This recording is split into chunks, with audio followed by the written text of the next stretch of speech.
I'm going to date myself sa Paris.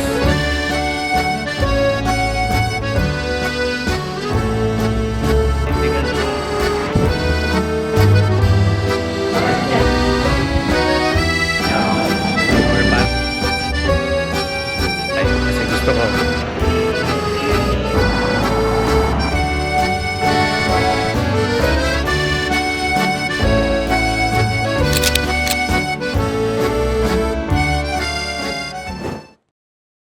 Hi guys, guess where I'm at? Today I'm in Paris. Ngayon lang ako lumabas. It's 1:43 p.m. Maison Victoria. Wala pa akong kinakain. Let's see kung may makita tayong kain. Pero I'm gonna let you guys know ano ba talaga ang pakay ko dito sa Paris.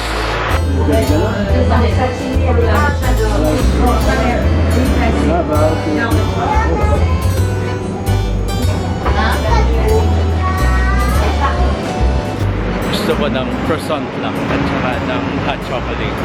Hindi ko naman naririnig nyo pero parang ang daming nangyayari sa mga pagkain nila kaya sa iba tayo magtitingin ngayon. Okay guys, while walking, I'm gonna let you guys know kung bakit nga ba ako nandito sa Paris. Wala lang, gusto ko lang i-date yung sarili ko. Sarili muna natin ang isipin natin ngayon. Wow! Kala mo naman. Pero marami akong plano ngayon. Siyempre bibili tayo ng butter. Yung sikat na butter dito sa Paris. Gusto kong mag-picnic sa may Eiffel Tower. This is my 4th time. Gusto kong gawin yon, like once in a lifetime experience na makapag-picnic ka sa Eiffel Tower. And then, siyempre gusto ko rin makapagpa-picture. Hahanap tayo ng spot kung saan tayo pwede magpa-picture. Ano lang, chill day lang. Wala masyadong mga ganap na kailangang kumpuntahan. Basta i-date ko lang yung sarili ko. I'm going to date myself sa Paris. And hindi ko lang kung kaya kong panindigan itong tuxedo na to. Mamaya ko papakita yung outfit ko. Wow! Pero baka tanggalin ko muna tong coat kasi mainit.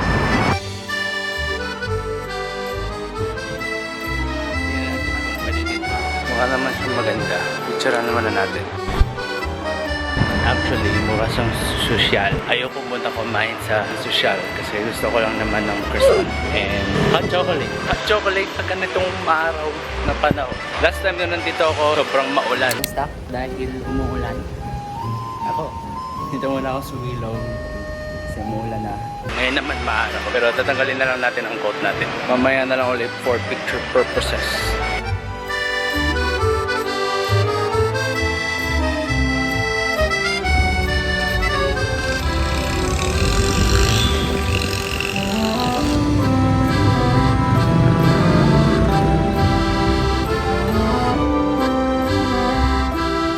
Na guys, yung Arc de Triomphe.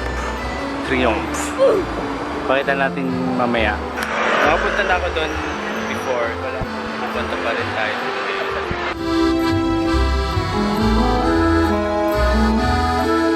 Thinking if I should eat there. Mukhang madaming tao and I don't know kung anong tinitinda nila. Tingnan na din natin. Minute! Here, let's see kung anong food nila dito. Wala pa din. Gusto ko nga ano lang, croissants. Ay, ginugutom tayo. Pero andito na yung art. Ulit-ulit. Hanap pa tayo. Mas nakakapagod kasi guys maglakad-lakad kapag mainit. Pero ang iniisip ko, baka mahal dito kasi katapat na nung tourist spot. Nakapagpa-picture na ako dito dati kaya okay na ako dito sa art. Nakakatakot dito mag-picture ng mag-isa. Ang daming tao.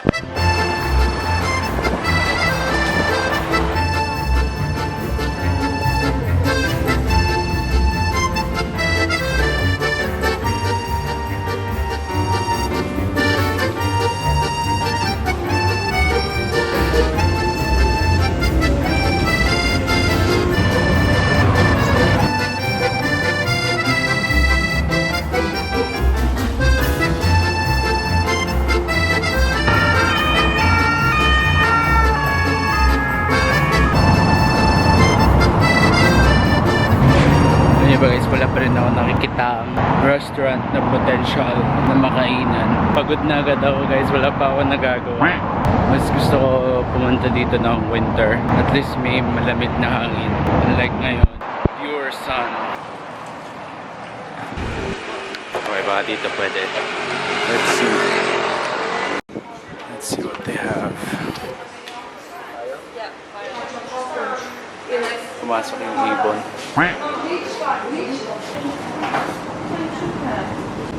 May almond croissant, pero parang gusto ko ng savory muna. Uy, $1.50 lang. Okay sana doon. Kaya lang, parang gusto ko naman ng savory ngayon. Ewan ko ba sa sarili ko? Hindi ko alam kung anong gusto kong pakainin sa sarili ko. Parang gusto ko na lang magmapito. Parang kailangan ko din ng protein. Kasi as of right now, buhaw na ako. Kasi ang init talaga.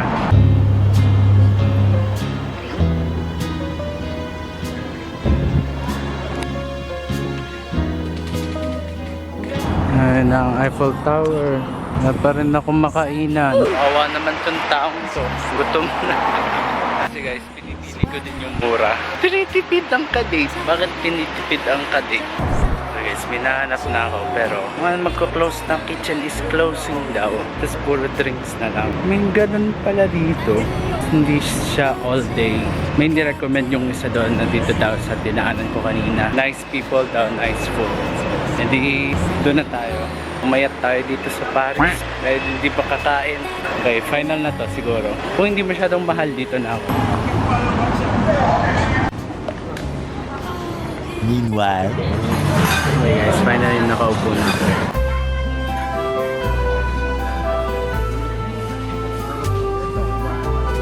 Linguine. Pastore. Pero alam nyo guys, di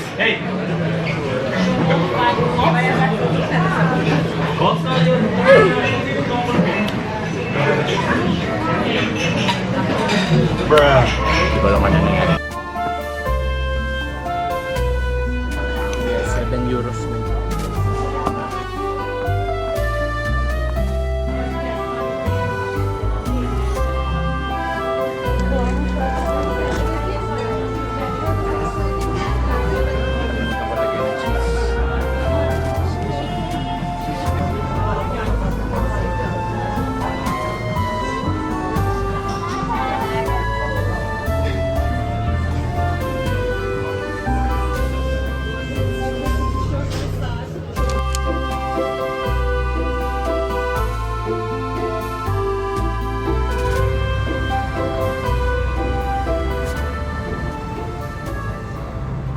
Before we continue with the vlog, I just wanted to say thank you to Epic Water Filters for sponsoring this portion of the video. Let's go!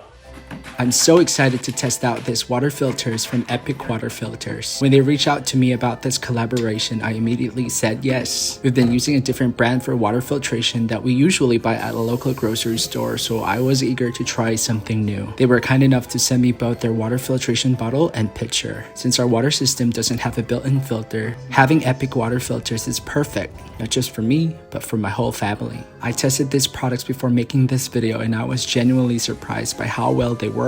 Our drinking water now tastes so refreshing and it's reassuring to know it's free from impurities. My favorite has to be the water bottle. It's perfect for life on the go. I can pour water in directly without worrying about its cleanliness because the filter is built into the straw. Every sip is clean, fresh, and safe from harmful bacteria and chemicals. Let's not forget the pitcher. It's been incredibly helpful for the whole family. We all get to enjoy clean, refreshing water, whether we're just quenching our thirst or sitting down for a meal. Staying hydrated is so important.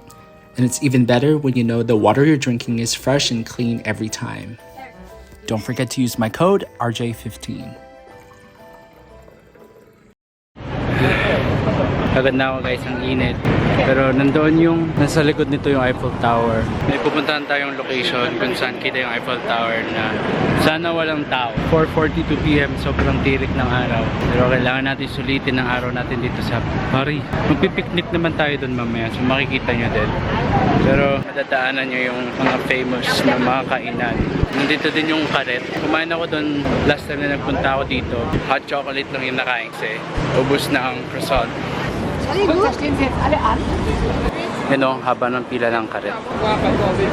Or excuse me. Diyan ako kumain. Dito ako kumain before na pumila pa ako. Tapos inulan ako habang kinakain ko yung pagkain ko. So nagmadali ako. Hindi ko na-enjoy yung hot chocolate tsaka yung binili kong pastry. Pero sadyang ganun ang buhay. I Ayun na yung Eiffel Tower, oh. Ito yung famous location ng Eiffel Tower. Init, grabe. Feels surreal pa din. Nung una ko pumunta dito, medyo hindi ako na-amaze sa Eiffel Tower kasi mukha siyang maliit. Pero ngayon, it's right there. Mas nakaka-amaze ngayon yung Eiffel Tower para sa akin kasi pumupunta na ako dito gawa ng work.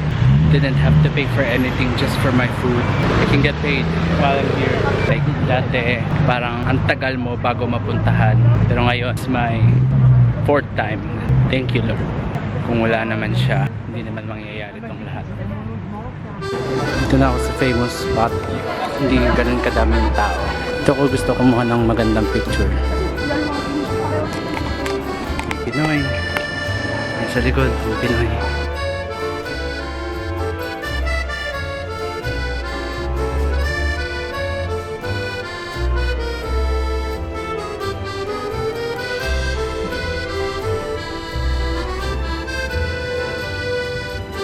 So thank you so much. Thank you. Thanks to my friends for taking my picture. Hi. Bye. Nice meeting you. Nice to meet you. Yeah. Minamit tayong friends. Friends. Kasi nung una, sila yung nag-request kung pwede ko daw ba silang picturean. Sabi ko, sure. Sige sila. Hindi sila natatakot. Kaya sabi ko, ako na din. Total wala naman magpipicture sa akin.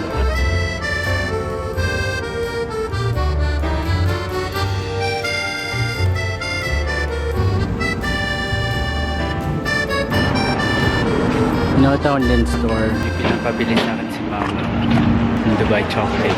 Meron! Pero ganito lang. Gusto niya yung bar. So let's see. Okay, we'll buy 2. Thank you. Did you just move back to Kansas? No. Buy my tea, please. Have a great day. You too. We don't need to pay for it. Okay, actually, no, this You got it, Mama. Found it.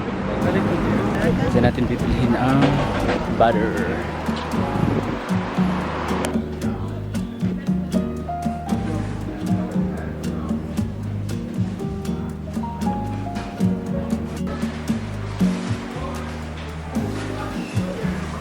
Bibili din tayo ng mga fruits mamaya. Pero ngayon, where to find the butter? Where are you, butter? Oh, para siyang palengke. Sosyal. Palengke na sosyal. Wet market na sosyal.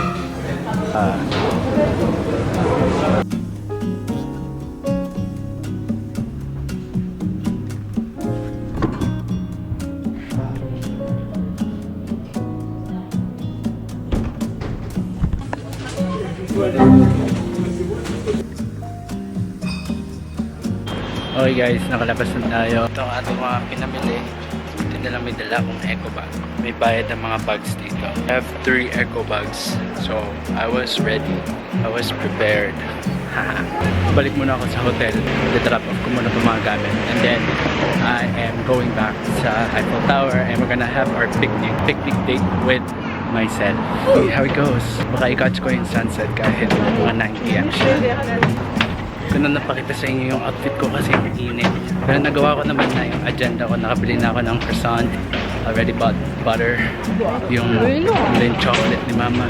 Isa pa pala akong hindi na nagagawa, which is yung Starbucks mug na pinabibili ni Kuya. Pero yun, tiring but fun day. Fun pa rin.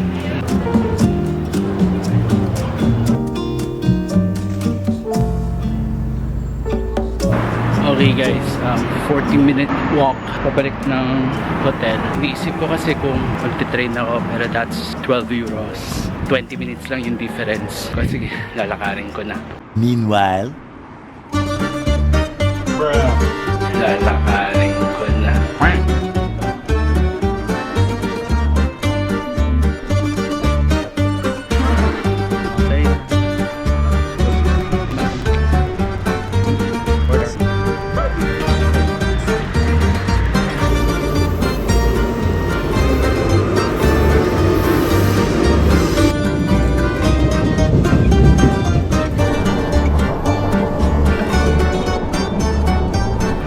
Made it. Hindi ako nagkamali ng sakay. Meron pang ng konting lakad. Papahinga lang akong konti and then let's go back sa Eiffel Tower. Can't wait na ma-meet ko yung kadate ko. Let's use Apple Pay or yung Apple Wallet for my pass. Stop it. Nga pala, nawala ko yung coat ko. Bigla dala siya nawala. Buti na lang walang mga nakalagay na gamit sa loob. And sa Amazon ko lang yung binili. Nakapagpa-picture naman na tayo. So iwan na natin sa Paris. And then,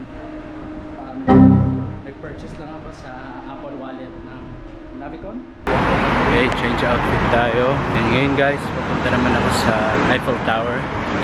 Oh, 5 minutes. 5 minutes parating na ang tren.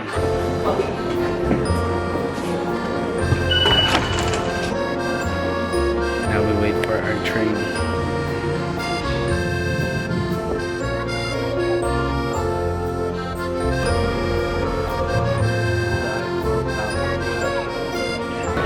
Oh my God, ang lapit. Grabe. Sobrang lapit.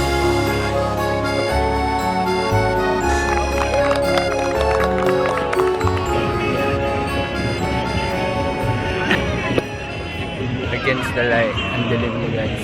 Okay, magsa-set up na tayo ng ating picnic. Mga baon ako. Meron tayong tubig, hambon, crucerano.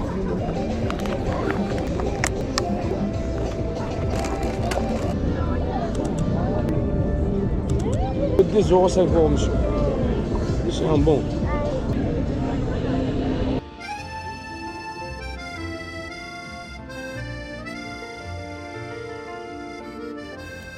I wish my family were here beside me. Yet, there's a quiet beauty in being alone. Time to breathe. Time to wonder. And to listen closely to the whispers of life. Di nyo kaya ang English. Sinerch ko lang yan.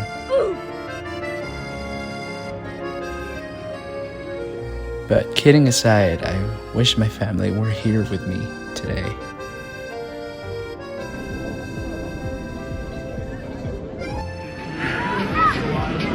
Grabe tong experience na to. Dito pa din ako. Thank you Lord for this opportunity. It was just an impossible dream before and now I'm here. Thank you Lord. Grabe ka. Thank you Lord.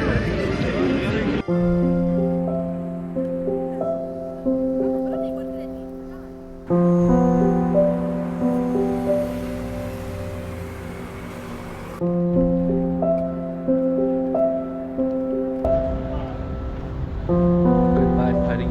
Till next time.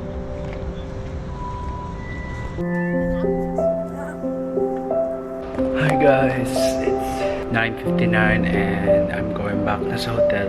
Yes, it's 9:59 p.m. and I'm waiting for the train. 10:20 pa yung dating ng train and then diretso na siya dun sa station na sinakyan ko kanina. I'm hoping na makatulog agad ako kasi I have work tomorrow. And I think I am kasi yung pa ko ay pagod na pagod. And then, let us check my steps for today. 24,000 steps. Sakit na ng pa ko. Pero laban lang. Ginusto ko to. Super late ng sunset dito. Like 10 pa ngayon. And then maliwanag pa sa labas. And then inintay ko talaga yung sunset ng Eiffel Tower. Kaya yan, na-late ako tuloy ng pagbalik. May isa pa akong hindi nabili. Sa airport ko na lang bibilihin. Sana may time. Feels like ano pa lang mga 6 p.m. Pero 10 p.m. na pala. Like I'll show you. You know, maliwanag pa sa labas. Maliwanag pa sa labas. Anyways, I think dito ko na i-end yung vlog. Voie 2, attention au passage d'un train. Éloignez-vous de la porte du quai. And I never dated myself na gano'n. Imagine yun, nag 24,000 steps tayo para lang makapag-date ako sa sarili ko. Sino gagawa nun? Ako lang. Ako lang gagawa nun.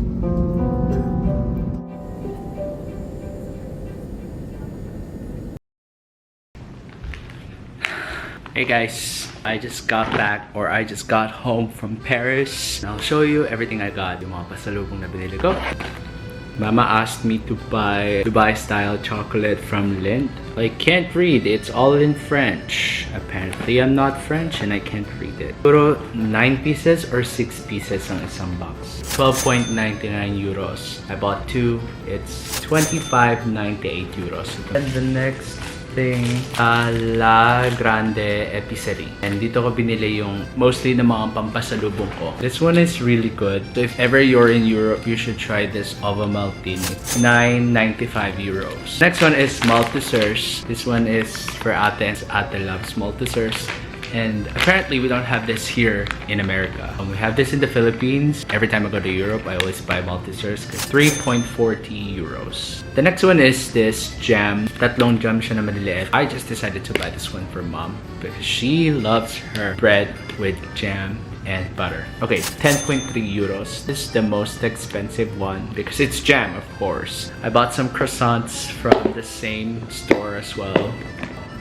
This smells really good. So the almond croissant is 2.50 euros. 5 regular croissants, 6.50 euros. The most precious one, which is the Paris butter. So I bought 6 kinds. This one is only 3 euros. This one is like the most famous one, 5.85 euros. It was 20% off from 6.50 euros. Ano na siya, it's on sale. It's now 5.20 euros. That's why I bought it. That's the only reason.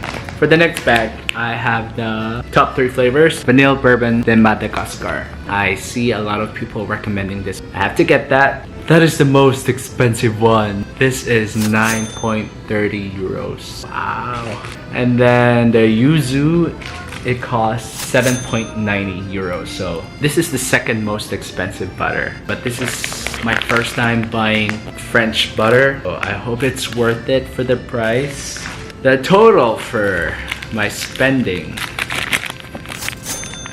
80 euros. Plus 2 euros for the vacuum seal bags. I like how they're able to provide you vacuum seal bags so your butter wouldn't melt. I mean, it could melt, but it's still in shape when it's melted, so you can put it in the fridge and then it'll stay in shape, especially with that long hours of travel. And yeah, can't wait to try everything, and I just wanted to say thank you, Lord, for providing for me that I'm able to buy all these things for my family and we get to enjoy them. And I just wanted to say thank you guys so much for watching this vlog. I hope you enjoyed dating myself in Paris vlog. I can't wait to do more of this. Yes, you deserve everything. Go date yourself.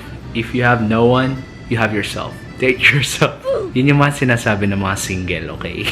Pagbigyan nyo na. Don't forget to subscribe, leave a comment down below, and like this video if you like it. And I'll see you guys on my next vlog or on my next date. Merci beaucoup.